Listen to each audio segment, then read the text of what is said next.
Señores, bienvenidos a otra entrega de Sondeo. Danilo, viernes, se nos acaba la semana. Sí, y debemos mencionar dos efemérides. Mañana es 4 de julio, fecha que se conmemora la más importante revolución del mundo. Y la fecha de los Estados Unidos. Estados Unidos de Norteamérica, la rebelión de los llamados Hombres Libres de América, que crearon la república más paradigmática que ha conocido la humanidad. Y con motivo de esa fecha, pero no sé, porque se hizo antes, creo que fue ayer, la embajada siempre prepara los días 4. Sí, yo no sé por qué se adelantó. Bueno, quizás porque era el fin de semana. Sí, yo pienso que por eso. Debe ser por eso, porque la hicieron ayer. Ayer. En vez de mañana. A la independencia. La cena oficial. Y la cena oficial que se hace todos los años en la embajada. Yo no sé si cuando entró en una especie de vacation. Pero hay unas vacaciones institucionales. Porque no teníamos embajadores durante muchísimos años aquí. Sí, sí. Embajadores norteamericanos. Yo iba a decir felizmente, no sé, pero hay una embajadora. Pero hay una embajadora muy activa, muy competente, muy activa. Pero yo te dije temprano que no te entreñara esos juegos, porque es una persona entrenada por la compañía, acostumbrado a los trabajos de inteligencia. Claro. Y ella... Y esa inteligencia doblemente, porque ella inteligente porque por naturaleza y por formación, y además por entrenamiento. Sí, por entrenamiento. Entonces... de manera que... Pero ella, como yo, y hemos resaltado aquí, y en otros medios se ha resaltado, entró muy bien, entró por la puerta ancha. Ha ido variando un poquito, o no sé si buscando las raíces, pero en definitiva ha estado tratando algunos temas. Yo no sé, me han dicho que una persona importante, estoy averiguando, pues mi fuente no fue preciso, de que la semana pasada le dio un boche grandísimo a una persona importante del país. Pero ella no es una persona de dar boche. Ahora yo... No parece. Ella envía mensajes, yo no creo que ella de boche. Ella envía sus mensajes, utiliza las redes. Recordemos que el presidente Trump también, y ella para los fines, si no es alumna aventajada, es de la escuela de él, como quiera. Mira, yo creo que en el caso de ella, a veces hasta hay que leerlo muy entre líneas. Pues te digo, el entrenamiento en inteligencia, los años... Y ella tenía un mando, ella no era agente de campo, sino que tenía una posición media. De cuando los programas en un país se alteraban, ella era la que iba a alinear las cosas. Claro. O sea que ella por algo, el presidente Donald Trump la seleccionó como embajadora en nuestro país. Y la parte importante de esto es que viene a ocupar un vacío que había en las relaciones diplomáticas con Estados Unidos, que para los fines es nuestro principal... y también un vacío de atención geopolítica. Nosotros somos en el Caribe el punto más crítico y más atendible. Y tuvimos años de desatención y desinterés. Claro. Entonces, y se manejaron algunas agendas allí, se descuidaron algunas, pero se manejaron algunas de manera, yo diría, una forma muy traumática o no muy claras, porque chocaban con los intereses propio de República Dominicana. Sí. En principio uno vio las cosas y dice, bueno, pero coincide un poco la agenda, diríamos, si hay agenda de República Dominicana, no, yo creo que no, pero por lo menos lo que uno tiene identificado como aspectos fundamentales para su institucionalidad y su autodeterminación o su independencia. Así es. Entonces, pero que resulta que desde un tiempo para acá como que uno se pone medio orejón o medio chivo en criollo, cuando ve algunas participaciones o alusiones o referencias de algunos temas que parecerían que son privativos de los dominicanos, pero que vistos o usados por otros ciudadanos, sin importar en este caso la categoría o la representación, preocupan un poco, porque algunos se harían la pregunta, bueno, pero ¿y qué necesidad había de incursionar en esos temas? Y de un tiempo para acá, como que ha sido recurrente, y manejando temas que tienen mucho que ver con la institucionalidad o que tienen que ver con la actualidad. Claro. algunos de ellos más o menos en la línea del interés nacional, porque cuando se tocó el tema migratorio, que coincidía mucho con en el caso norteamericano con la situación dominicana, dice, concho, pero hay coincidencia y ese discurso, por ejemplo, del presidente Donald Trump nos conviene. Bueno, pero ¿qué resulta? Que en esos mensajes, en entre líneas, lanzados al aire para la libre interpretación, como el pensamiento o la interpretación es libre, se presta para muchísimas cosas. Sí, tú sabes que antes de ayer yo conversaba con un amigo que está a distancia, él está en Europa, pero sé que porque lo conocí en las academias y sé que se mueve en la comunidad de inteligencia, y esta semana se cerró el caso Coldo en España. El ministro Coldo fue condenado creo que a 20 años. El ministro Coldo dio casi 40 o 70 viajes a República Dominicana. Y en los tribunales españoles, República Dominicana ha estado siendo mencionada, todos los periódicos y comentaristas españoles se estaban preguntando qué repercusiones tenía eso aquí. Aquí no ha tenido ninguna. Tú no has oído nada del caso Coldo. Entonces me decía, hablábamos de la embajadora y él me dice, mira, a ustedes le tienen una guardada. Digo, ¿no será un exceso de interpretación tuya? Dice, no, a ustedes les tienen una guardada. Y yo me pregunto, por lo que tú dices que se podría ser, Claro, porque bueno, el tema migratorio, fíjate cómo, como traído por las greñas, sí. Publicaba el periódico antes de ayer que la Suprema Corte de Estados Unidos le había doblado el pulso al presidente Donald Trump, porque echó para atrás la iniciativa de él, no sé si era a través de una orden ejecutiva o cómo era, Sí, que era pero el asunto es que, él quería echar para atrás lo que era lo que es una tradición. Una tradición de que los ciudadanos nacidos en Estados Unidos son norteamericanos, sí. Que resulta contrario a la constitución nuestra, a la realidad nuestra, a la política migratoria nuestra, que establece, el Tribunal Constitucional lo estableció, la condición para adquirir la nacionalidad.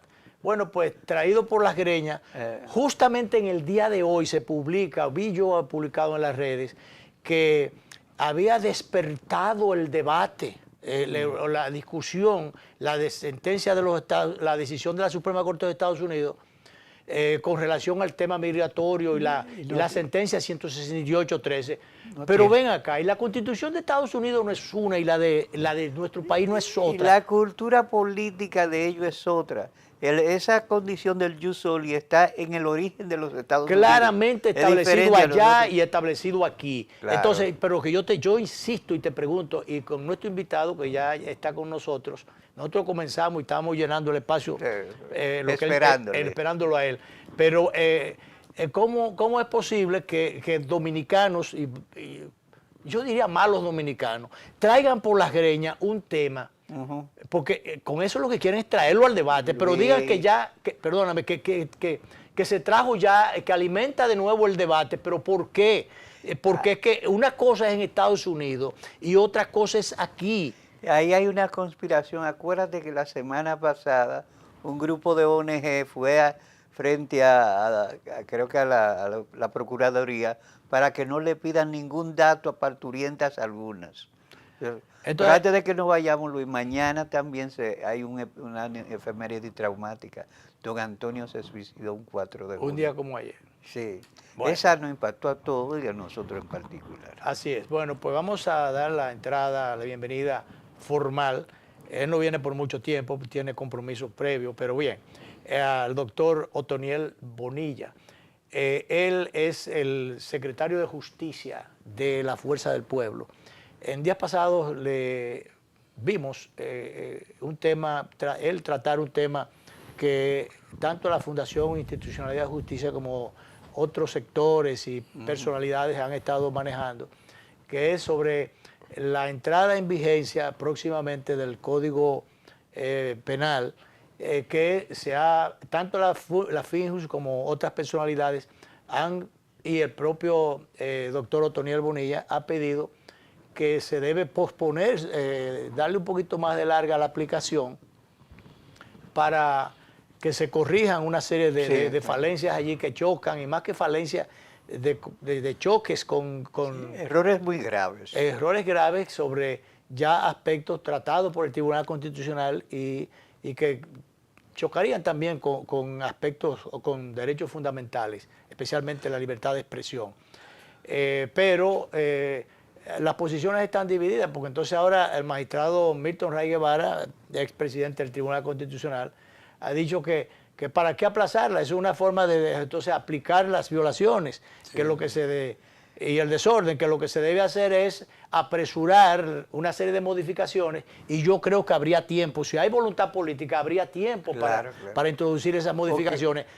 Vamos a darle entrada, Danilo, porque Toniel viene por poco tiempo. Claro. Entonces vamos a darle la bienvenida inmediatamente, introducirle en el tema, a propósito de lo que la posición de él, de que debe aplazarse la entrada en ejecución de esta importante pieza que duró más de 20 años y todavía se sigue dando vuelta con él. Bienvenido, doctor Otoniel. Buenas tardes, gracias por la invitación e incluso por esperarme. Aquí estamos a su disposición, a disposición de los... ¿Podemos ganar más tiempo o sigue el compromiso? Sí, podemos un poquito más de tiempo. Ok, sí. Pues entremos en materia de una vez. Bueno, ciertamente, como señala en la intervención introductoria, la Secretaría de Justicia de Fuerza del Pueblo, a través nuestra como titular, ha fijado una posición que es consona con posiciones de distintas organizaciones, incluyendo FINJUS, como usted muy bien señala, en el sentido de que se requiere posponer la entrada en vigencia del nuevo Código Penal, que está supuesto a entrar en vigor a principios de agosto de este año, o sea, en un mes. Esto porque, contrario a lo que algunos predican, e incluso gente que tiene la autoridad para opinar sobre esto, pero pienso que la Constitución de la República no puede estar sujeta a conveniencias de ninguna especie. La Constitución se cumple, no hay atajos para ella. Y esto porque el propio Tribunal Constitucional de la República Dominicana estableció por sentencia, determinó, digamos, excluir del ordenamiento penal nuestro el delito de palabra, especialmente cuando va dirigida contra funcionarios públicos en ejercicio del cargo en ocasión de él.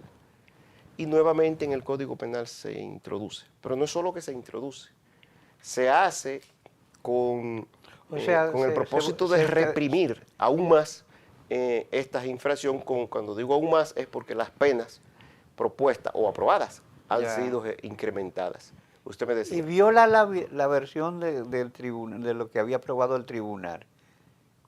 O sea, hay un choque en las visiones. Porque el Tribunal Constitucional ya estableció por sentencia que las decisiones del Tribunal Constitucional son erga omnes, esto es que son de aplicación general para todos los poderes y órganos públicos. Vinculante a todos los poderes, incluyendo el Congreso. Pero en el Código se aprueba algo que es contrario a eso. Se incorpora, figura una redacción, digamos, una configuración del tipo penal de injuria, e incluso básicamente el de difamación, y también el de injuria, pero esencialmente el de difamación, con una literatura tan amplia que abarca cualquier conducta.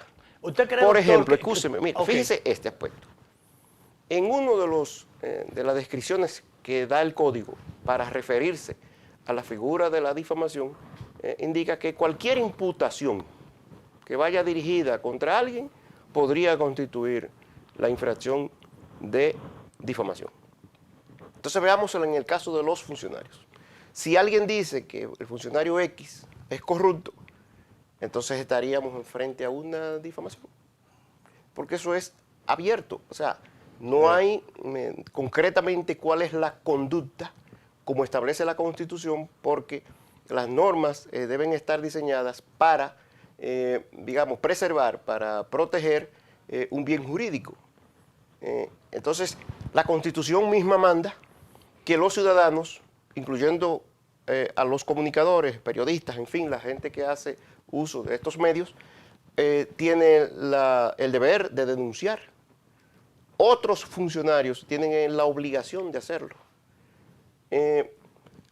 Personas que por su ocupación, aún no siendo funcionarios, como es el caso de los notarios, de los contadores públicos autorizados, tienen la obligación también de denunciar y poner en cuestión el accionar que se presume ilícito de un funcionario. Entonces, si se limita, estaríamos cercenando el derecho constitucional que tienen los ciudadanos a la libre expresión y difusión del pensamiento, porque lo que se estaría es, en esencia, penalizando el delito de palabra, para que opere como una amenaza de acción pública o de acción penal contra aquel que se atreva a emitir opiniones que desagraden, que molesten, que les sean incómodas a determinados funcionarios. ¿Usted cree, doctor, que esto pudiera ser entonces una especie de coraza que quisieran, y parecería como si fuera, y más bien le pregunto,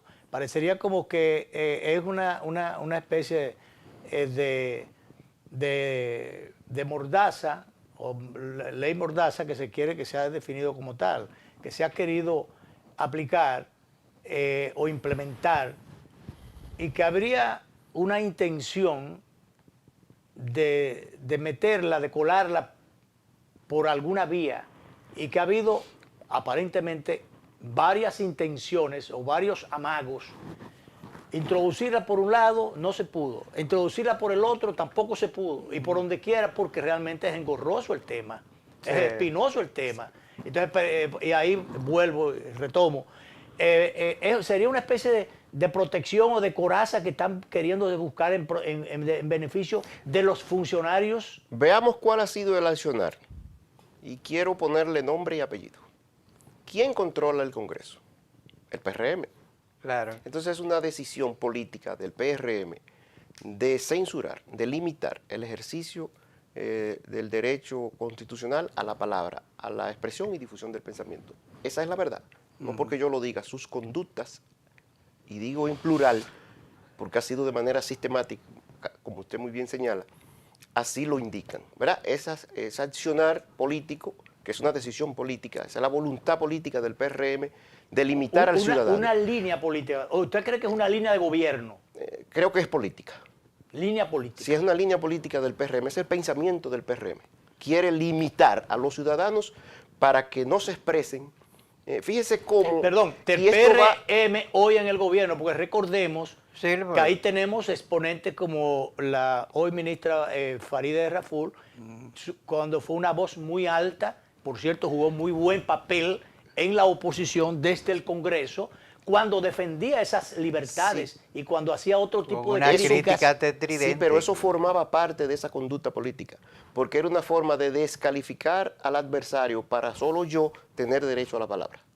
El propio presidente, el propio presidente de la República en la oposición también defendió esas cosas que hoy realmente parecerían urticantes. Veámoslo en el accionar del ejercicio público.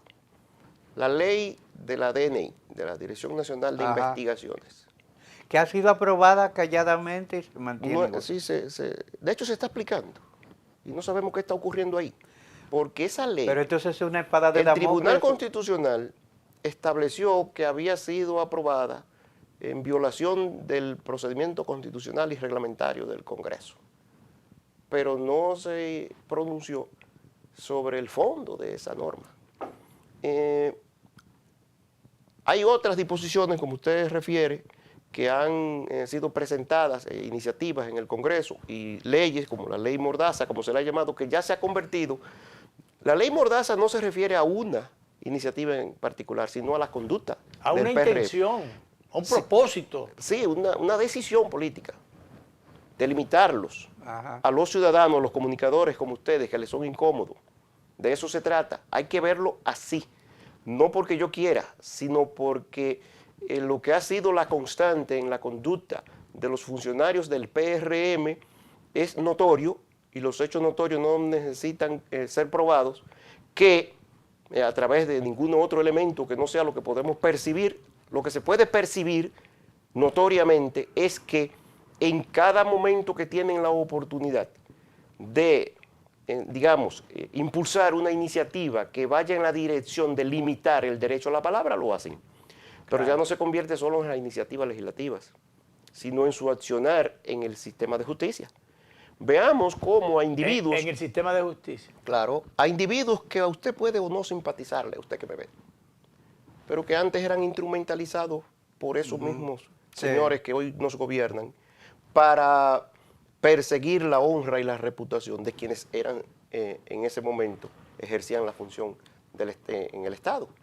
Entonces a esos individuos hoy, porque sus comentarios en redes, en televisión o en las plataformas digitales, como se le quiera llamar, ahora molestan a ciertos despachos, entonces ya sea de manera directa o a través de otros, se persigue a estos a estas personas que hacen el derecho, mal o bien, no lo estoy calificando. El problema es que ya ha habido sentencia condenatoria. Sí, y hemos visto cómo la desproporción incluso en las figuras de la imposición de medidas cautelares a ciudadanos que el delito que han cometido es hacer uso de una plataforma. Hacer cuando lo crítica o comparamos denuncia. con delitos muy graves, no es la misma reacción O sea, judicial. que ha sido desproporcionada la imposición, la condena o la, si se quiere, lo que... Por eso el Tribunal Constitucional estableció la despenalización del delito de palabra. ¿Quiere eso decir que habrá impunidad? No.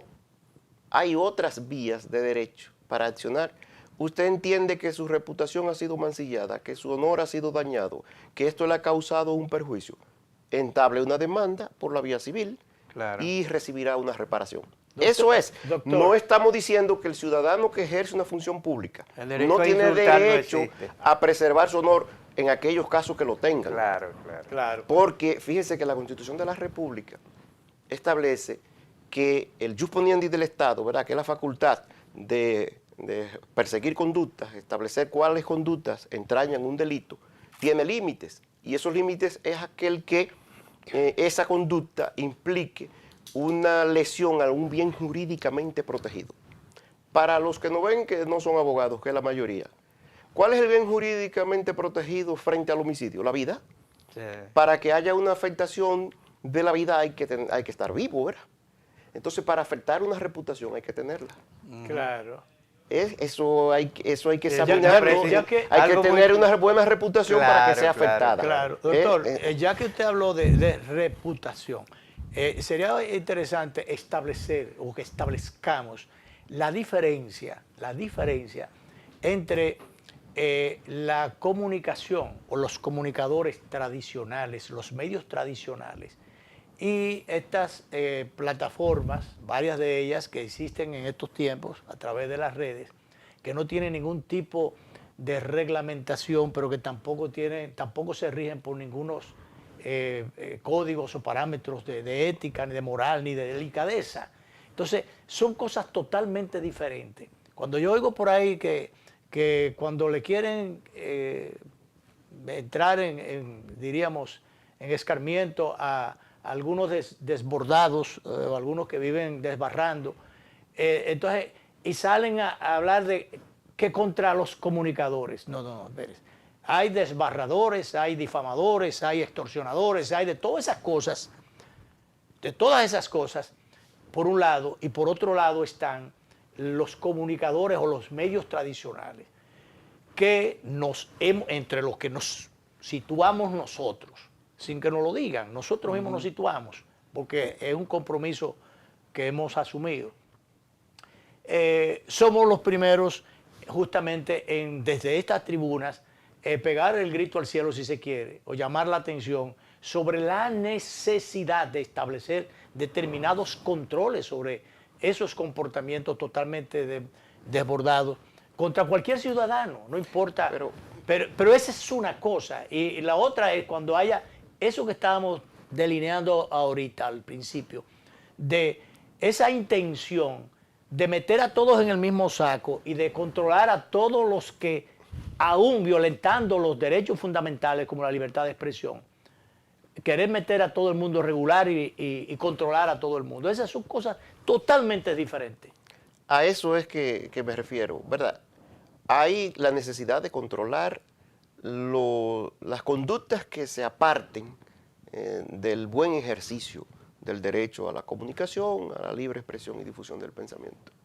Lo que no puede convertirse es esa necesidad en una amenaza contra todos. Una amenaza contra todos. Contra todos. Ese es el punto. Porque cuando usted, por eso los delitos deben configurarse, diseñarse de manera clara, específica y concreta. Pero cuando usted los deja abiertos, eso da espacio a todo. No es que nosotros estamos abogando que los medios y las plataformas se utilicen para insultar, para que de hecho, un paréntesis, nosotros hemos recibido muchísimos insultos y cuando fuimos funcionarios los recibimos y nunca, ni les respondimos a nadie. Hay que ser tolerante también. Sí, sí. La función pública requiere de tolerancia. Claro. Entonces hay gente que era muy agudo, agresivo, mordaz. Sí, contra el funcionario cuando ellos eran oposición, pero que ahora tienen la epidermis muy sensible. Sí. Ahora no aceptan. Usted mencionó una funcionaria, Sí. la ministra de Interior. Cuando ella era diputada, difamó a centenares de personas, desde medios de comunicación, de distintas plataformas. Hoy no acepta críticas. De hecho, es una de las que ha entablado demandas contra personas que ella entiende que le han difamado. Entonces, fíjese, es un asunto de comportamientos. Y decía que no había que pedir permiso para hacer una manifestación y ahora dice que hoy, digamos, reprime a bombazos por orden suya, y lo digo, yo no vi la orden escrita, pero no tiene que estarlo. No, es que la ley indica, señala, establece que que solo hay que comunicarlo. Que hay que comunicarlo a Interior y Policía. Solamente. Por tanto, si ella entiende que no se le comunicó a Interior y Policía esa marcha de unos... que se le comunicó. Pero si ella indica que no se comunicó, lo que está interpretando es que ella no dio permiso, que ella no tiene que darle permiso a nadie. No. Entonces, la respuesta fue... Hoy exige que hay que tener permiso, lo cual es falso. No, es que no, la ley no establece que hay que tener permiso. De hecho, tampoco puede establecerlo, porque la Constitución prevé el derecho al libre tránsito y a la protesta pacífica.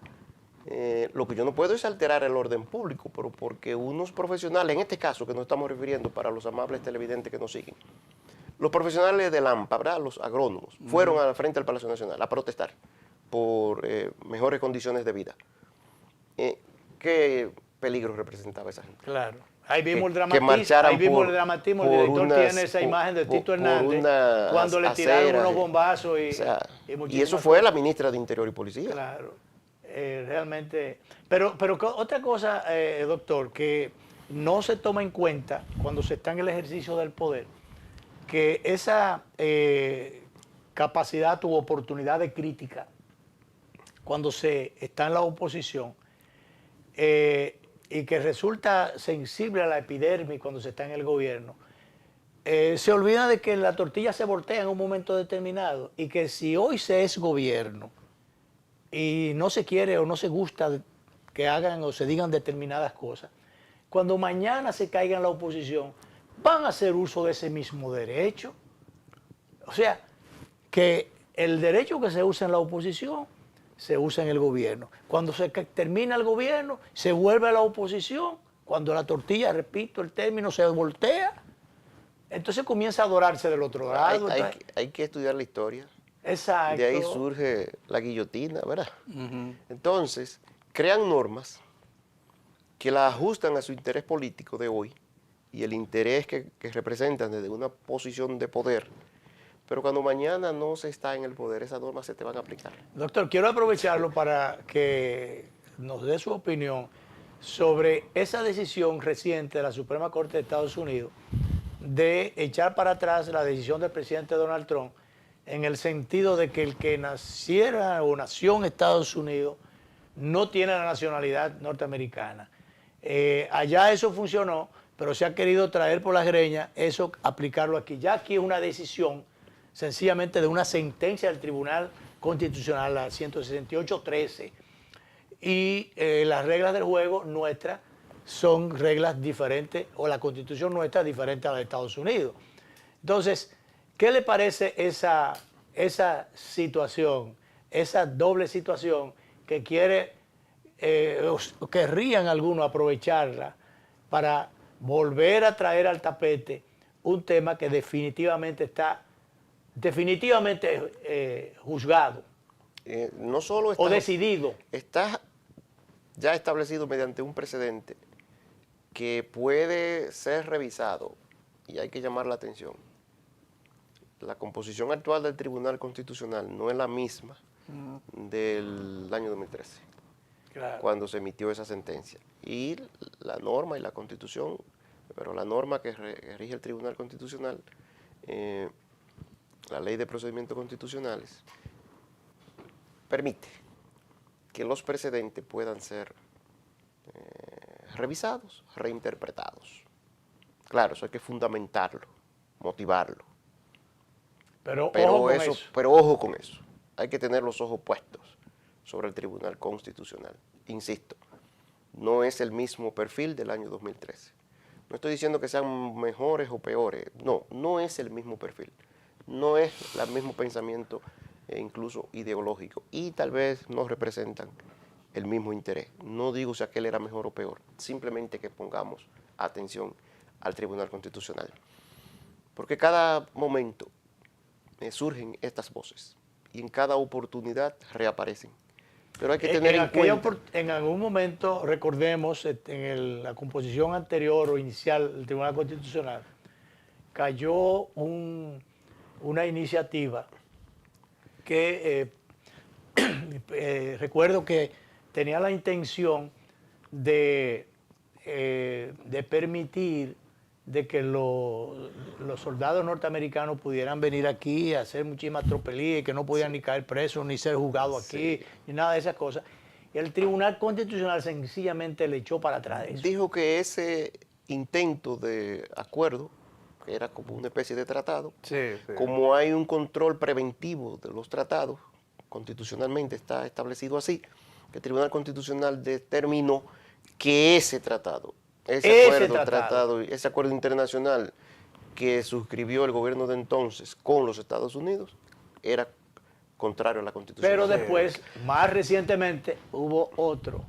Que era similar y pasó. Similar, y tengo entendido, no sé si fue al Congreso, pero tengo entendido que no fue entonces el Tribunal Constitucional. No fue al Congreso siquiera. Ni siquiera fue al Congreso. Y se rubricó, y bueno, las naves llegaron aquí, y otras cosas llegaron, y varias cosas se suscribieron y permitieron. Y se dijo que no era un tratado, que no era un convenio. Y se le buscó que un bajadero. Simplemente, bueno, y se le cambió el título, pero en la práctica tenía o tiene algunas particularidades que le son comunes. Pero volviendo al tema migratorio. ¿Usted tiene algunas preocupaciones institucionales en este momento, o de fragilidad institucional, doctor, que pudiéramos enumerar?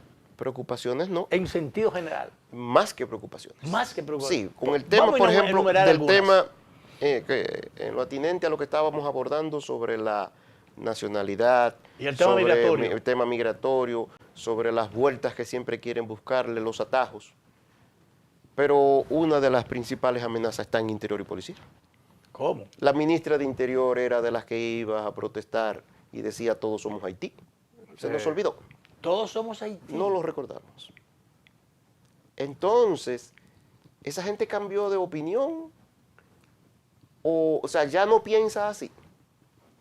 Esa gente dijo que esa sentencia del 168-13 era una aberración.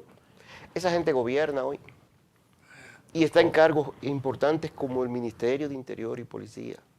De hecho, hay que estar muy atento a qué está ocurriendo. Pero ahí. Hubo un acto donde se dijo, todos somos Haití, que yo recuerdo que doña Consuelo, creo que fue que tuvo una discusión con alguien que le dijo tres cosas. Se estaba celebrando una conferencia. Una conferencia. Entonces algunas mujeres sacaron unos letreros, papelones donde estaba Sí. nuestra amiga Faride Rapur, que era representantes del Congreso en esa actividad. Sacaron un letrero, entonces doña Consuelo fue la que soliviantó la dignidad. Eso es reciente y ahí está. Sí. Ellos dicen que el peor enemigo del pasado gobierno, el anterior, era Google. Bueno, para ellos ahora solo hay que ir a Google. Ahí están sus manifestaciones, sus pronunciamientos, sus cuentas de Twitter, en fin. Ahí está su visión. De manera que hay que tener ojo visor, hay que estar atento, hay que observar, hay que ponerle vigilancia ciudadana a las actuaciones del gobierno y a las actuaciones del Ministerio de Interior y Policía en esta materia. Sobre todo, doctor, que ya no se tiene la Marcha Verde como vigilante, al contrario, la Marcha Verde forma parte... Es que la Marcha Verde formaba parte de todo ese del mismo mangú. Entramado. Sí. Claro. Y hay otras preocupaciones. Por eso están en el gobierno una buena parte de ellos. Hay otras preocupaciones, no es solo la ministra de Interior. Hay uno, apellido Lozano, sí, que está pero es eternamente... Alfredo Lozano, un conocido sociólogo. En el Consejo Migratorio también. Sí, que pertenece al Consejo. Desde el principio del gobierno él está en el Consejo Migratorio. Bueno, cuando todavía el director de Migración, y eso es historia patria, no había hecho ninguna reunión todavía, ni ninguna rueda de prensa con los medios de comunicación, ya el Lozano, encargado de un área que tiene que ver con la migración, pero con su sesgo muy particular, ya estaba convocando a los medios de comunicación y, por cierto, se llenó eso allí de representantes. Ajá. Por supuesto, yo no estaba allí, me enteré.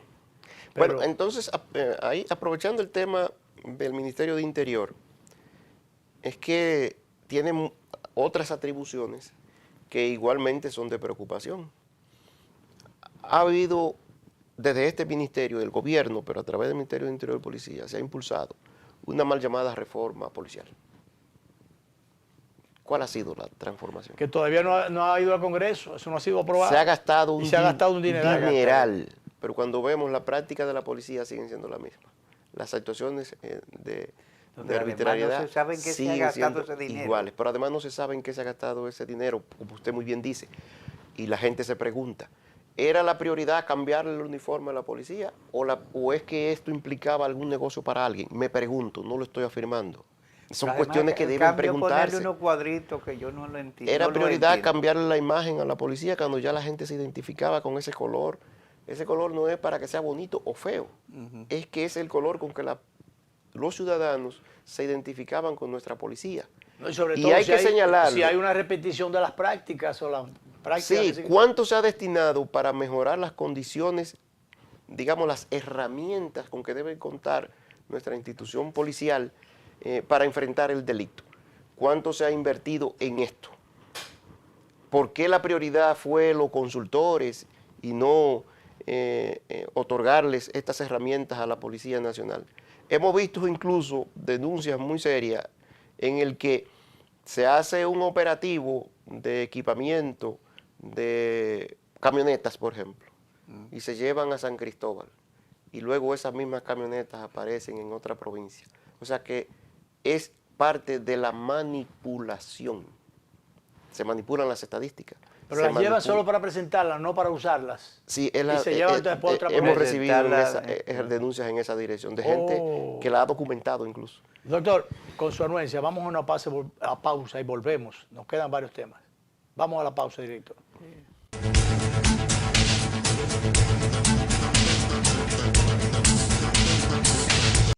Detrás de cada logro hay esfuerzos que nadie ve, porque las grandes historias comienzan en silencio.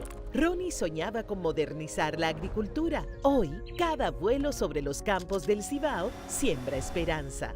Rebeca convirtió miles de horas en melodías que elevan nuestra identidad. Hoy, comparte su talento para que otros encuentren su propia voz.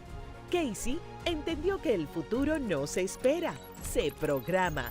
Hoy, crea soluciones tecnológicas y abre caminos para nuevos talentos. Desde hace 62 años hemos estado junto a quienes no se detienen porque saben que cada esfuerzo cuenta. Banco Popular, 62 años, a tu lado siempre. Esto es mío, esto es mío.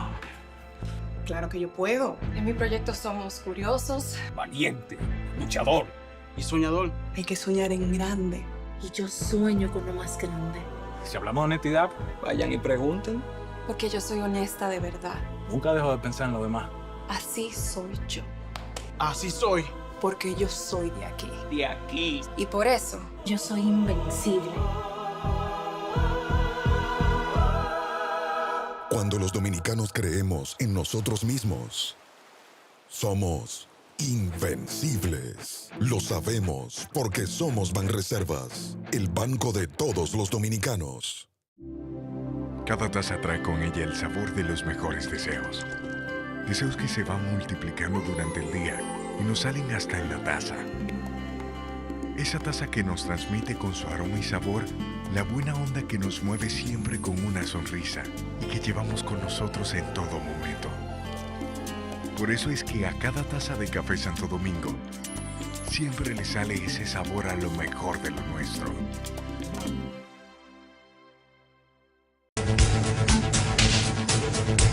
Bueno, seguimos conversando con nuestro invitado del día de hoy, el doctor Otoniel Bonilla.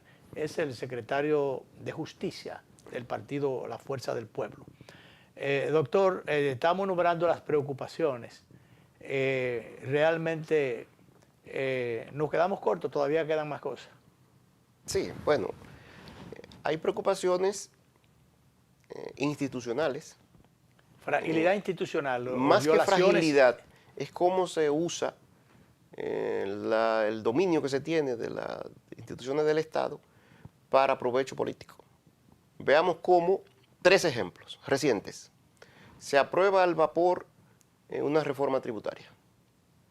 Ya hemos visto. Entran en el día de hoy en vigencia. Sí, un los paquete aspectos de que ella, son de recaudación. de recaudación. Los que son alivios para los ciudadanos, esos no. Eso algunos... Pero eso es un paño con pasta, se ha dicho. Sí. Lo que no son alivio para la población son una serie de cosas que están escondidas. Está el enunciado, pero están escondidas. Escondidas. A ese mí sí. me han dicho cosas. Sí. Por ejemplo, y por ahí hay un video de una señora que es especialista en materia tributaria, que está hablando, por ejemplo, de los alquileres. 15%. 15% por un lado, pero también está el 18%. Pero O sea, es un 33%. ¿y cómo esa ¿Cómo reforma? usted puede retenerle a una gente que se le va a disparar ahora? O se le dispararía. Y hay cosas que son inaplicables. Por ejemplo, hoy el lío que también se tiene con las estaciones de combustible, Sí. que son 800, qué sé yo cuánto, 780 y tanto, que ellos amenazan con retirar los Verifone. verifón, porque realmente ellos no resisten los costos que le van a cargar ahora.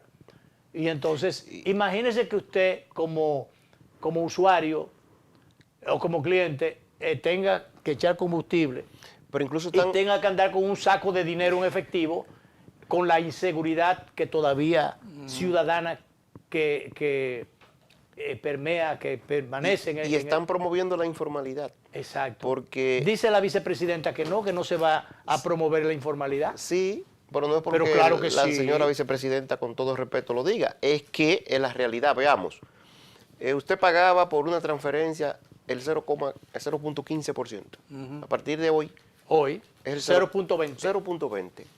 Es un incentivo al uso del dinero en efectivo. Claro. Porque la gente no quiere que le sigan penalizando los escasos recursos con que cuenta, que ya no le alcanza para la canasta básica. Pero veamos, ponía ese ejemplo de la reforma tributaria. De las sumas que está previsto recaudar, el gobierno en su interés político, el PRM, ha dicho que entregará 11.000 millones de pesos a los ayuntamientos. El gobierno el PRM tiene una prioridad sobre la municipalidad. ¿Por los servicios que brinda? No, por las elecciones municipales. Veamos otra que también afecta a las empresas, medianas, pequeñas, grandes, micro, hasta las que no facturan. Las que facturan 0% pagarán por La de los desechos sólidos. una tasa por la ley de residuos sólidos. Residuos sólidos. ¿Para dónde va ese dinero? Para los ayuntamientos.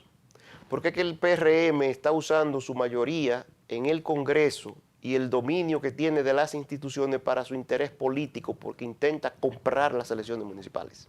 Y por otro, Entonces ese nosotros desde la Secretaría de Justicia de Fuerza del Pueblo estamos emprendiendo un conjunto de iniciativas que estamos diseñando para presentarlas al partido, para enfrentar al PRM, porque no es verdad que va a volver a comprar las elecciones municipales como lo hizo en el año 2024. Es una de nuestras tareas. No diremos cuáles serán, no las anunciaremos, pero sí estamos muy preocupados con esto, pero nosotros no nos sentamos a preocuparnos. Nosotros estamos conformando un equipo para enfrentar al PRM. Y vamos a llevar al PRM a la legalidad electoral. ¿No lo van a llevar? A la legalidad electoral. ¿Lo van a llevar? Sí, lo vamos a llevar al PRM a la legalidad electoral. Y yo espero, ¿verdad?, que nuestras instituciones estén a la altura de las circunstancias, porque hemos visto más que señales, son acciones concretas. Doctor, que el gobierno intenta usar las instituciones para muy estos activo fines. para cuando quiere, cuando hay una voluntad o una línea política. Sin embargo, el gobierno buscaba unos 40 a 50 mil millones. Resulta que en la iniciativa, en el paquetico económico que se mandó al Congreso, había una, para fines de la gente de los juegos, de las... ¿A esa se les redujo? Esa se les redujo. Sí. A las bancas era unos 35, se les redujo, creo que en 10, le redujeron un 25. Eso significaba solamente por ahí unos 35 mil millones, de los 40 a 50 que busca el gobierno. Ajá. Y por ahí eran unos 35 mil millones por ahí. Pero hay otras... Pero ¿por qué ese Congreso es capaz de no beneficia a otros sectores, y sin embargo al sector de las bancas de apuestas, a los juegos, al vicio? ¿Por qué es tan generoso? ¿Será porque tienen los representantes allá adentro? Hay varios congresistas Ahí adentro, que representan representan las bancas, representan esos intereses, pero hay otros que representan intereses más espurios. Más espurios todavía. Claro, pero hay congresistas del PRM guardando prisión en Estados Unidos. Sí, sí. Por Uno narcotráfico. no es. Pero uno es, Bueno, pero uno es mucho. La muestra significativa. Más de uno. Y más de uno Y más de uno concejales, solicitados. Concejales relacionados de alto nivel. funcionarios, Sí, asesores. O sea, hay gente que estuvo permeada por el narcotráfico y participó en la campaña Imputados de electoral. prácticas muy pecaminosas. Sí. O sea, hay más que preocupaciones. Hay realidades que hay que enfrentarlas y hay que denunciarlas. Ahora bien, los partidos políticos, pero especialmente mi partido político, al que pertenezco, del que soy dirigente, la Fuerza del Pueblo, tiene que empeñarse en enfrentar estas cosas, combatirlas, denunciarlas, encararlas y acompañar a la ciudadanía. El país quiere salir del PRM. Ahora nosotros tenemos que acompañar a esa ciudadanía y decirles que estamos dispuestos a que juntos salgamos del PRM. Pero eso hay que hacerlo. ¿Por qué hay que salir del PRM, doctor? Porque dicen que están haciendo muchas cosas, no fue un cambio que se prometió. Pero con lo que hemos dicho en este programa, basta y sobra para salir del PRM. Y si tuviéramos toda la tarde, ¿Y por qué usted cree que no alcanza? se va a salir del PRM? Porque, ¿es porque no tienen candidato? ¿Porque el presidente no va? ¿Por qué usted cree que se va a salir? Yo pienso que ¿Se puede salir del PRM? desde el 2024, aun cuando se percibe que alcanzó una alta porcentaje, fíjese que fue la elección en la que tuvo más baja participación. Claro. Un 45% no votó. 47. 47% no votó. No votó. De esto, ¿cuánto alcanzó? Según las estimaciones, bueno, las estimaciones, no, los cálculos reales que se han hecho, el gobierno del presidente actual, en el año 2024, solo alcanzó el 25% del electorado, o sea, de los ciudadanos que tenían derecho a votar. Claro. El 25%, o sea que el 75% o se ausentó de las urnas o votó por los partidos de oposición. Bueno, es un gobierno de minorías. En esas elecciones no fue que el PRM ganó, la oposición perdió. Y el ausentismo pero ¿por qué? hizo que el gobierno se reeligiera. Entonces, Pero una de las tareas nuestras... ¿Por qué ese sector, ese blanco electoral que quedó ahí, por qué no se animó? ¿Y por qué usted cree que pudiera animarse a hacerlo ahora? parece que esa gente tomaron vacaciones y no se quedarán de vacaciones. Siempre hay ¿verdad? Hay una parte del electorado que no vota, alrededor del 30% en condiciones normales, ese ha sido el promedio. Pero fíjese, de un 30, un 47%, ahí hay un 17% de gente que suele votar y no fue a votar. Entonces, la oposición, concretamente nosotros que encabezamos la oposición, la Fuerza del Pueblo, y somos el partido llamado a liderar la inmensa mayoría de quienes no se identifican con el gobierno para poder, y tenemos la capacidad de poder sacar al PRM, debemos identificar a esos ciudadanos que no fueron a votar y conocer sus razones. Pero una de ellas, estimo yo, es una apreciación subjetiva tal vez, es que entendieron que nosotros, que éramos quienes estábamos compitiendo, no teníamos la fuerza suficiente para ganar el PRM. Y se percibía. Entonces, la gente, aquí hay un asunto que se llama el voto útil. O vota por pero no fuerza para ganar el PRM, sino a la coyuntura. En ese momento. Que se puso la ola, que se puso realmente en actitud de salir de lo que había a como fuera. Sí, pero ahora nosotros estamos dando demostraciones más que evidentes. Fíjese que el presidente Leonel Fernández alcanzó cerca de un 30% en el año 2024. 2 años después, supera el 40%. 40% en este momento. Por cierto, supera Leonel Fernández frente a cualquier oponente. Por cierto, y hablando de por ciento, vio las declaraciones del aspirante del PLD, Francisco Javier, que admite públicamente que el presidente Leonel Fernández fue víctima de un fraude grosero, diríamos, del poder político de turno. Eso fue advertido y denunciado. Recuerdo que hasta medio lo cogieron de mofa el tema de los algoritmos que denunciara el presidente Fernández, pero lo dejaron solo aquella vez. Después, cuando se intentó repetir la acción contra el PRM y el presidente Luis Abinader, el hoy presidente Luis Abinader, entonces ahí se descubrió el asunto y no se dio lo de el fraude que denuncia Francisco Javier, que admite Francisco Javier cuando dice, ¿usted cree, o se pregunta, ¿usted cree que un hombre con estas condiciones que llevó al poder, al PLD en el poder, que lo volvió a, cuando perdió el poder, lo volvió al poder, y que después le entregó el poder a un PLDista, pudiera derrotarlo ningún candidato que no fuera el gobierno en pleno y todos nosotros juntos? O sea, realmente a confesión de parte, ya el tiempo le dio la razón al presidente Fernández. Sí, pero fíjese, ahora mismo lo importante es que lo que ocurrió en el pasado ya, lo que debemos es construir futuro. Nosotros lo que debemos es construir una mayoría para sacar al PRM. Ahora mismo el problema... Pero no por sacarlo, sino para construir el futuro. Porque se necesita reorientar la conducción de la cosa pública. Se necesita retomar, digamos, las iniciativas que van en la dirección de reencauzar este país por el sendero del desarrollo, del progreso material y de la tranquilidad ciudadana. Y las transformaciones pendientes, supongo. Se retomen aquellas iniciativas de fortalecimiento institucional, de que una actuación del Estado en su conjunto y del gobierno en concreto siempre esté orientada y pensada para favorecer a las grandes mayorías. O sea, de eso se trata. Yo pienso que ya lo que pasó hay que dejarlo en el pasado. Pasó. Y nosotros avanzar hacia el futuro. Gracias al doctor. A usted. O a ustedes y a los televidentes. Doctor Otoniel Bonilla ha estado con nosotros, el secretario de... que vuelva a tiempo y con más tiempo. Secretario de Justicia de la Fuerza del Pueblo. De esto, como diría el padre Abelino, de esto seguiremos hablando. Gracias, doctor. Nos vamos.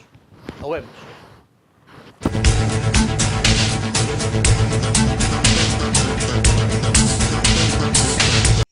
Detrás de cada logro hay esfuerzos que nadie ve, porque las grandes historias comienzan en silencio. Ronnie soñaba con modernizar la agricultura. Hoy, cada vuelo sobre los campos del Cibao siembra esperanza. Rebeca convirtió miles de horas en melodías que elevan nuestra identidad. Hoy, comparte su talento para que otros encuentren su propia voz. Casey entendió que el futuro no se espera, se programa. Hoy, crea soluciones tecnológicas y abre caminos para nuevos talentos. Desde hace 62 años hemos estado junto a quienes no se detienen porque saben que cada esfuerzo cuenta. Banco Popular, 62 años, a tu lado siempre. Cada taza trae con ella el sabor de los mejores deseos. Deseos que se van multiplicando durante el día y nos salen hasta en la taza. Esa taza que nos transmite con su aroma y sabor la buena onda que nos mueve siempre con una sonrisa y que llevamos con nosotros en todo momento. Por eso es que a cada taza de Café Santo Domingo siempre le sale ese sabor a lo mejor de lo nuestro.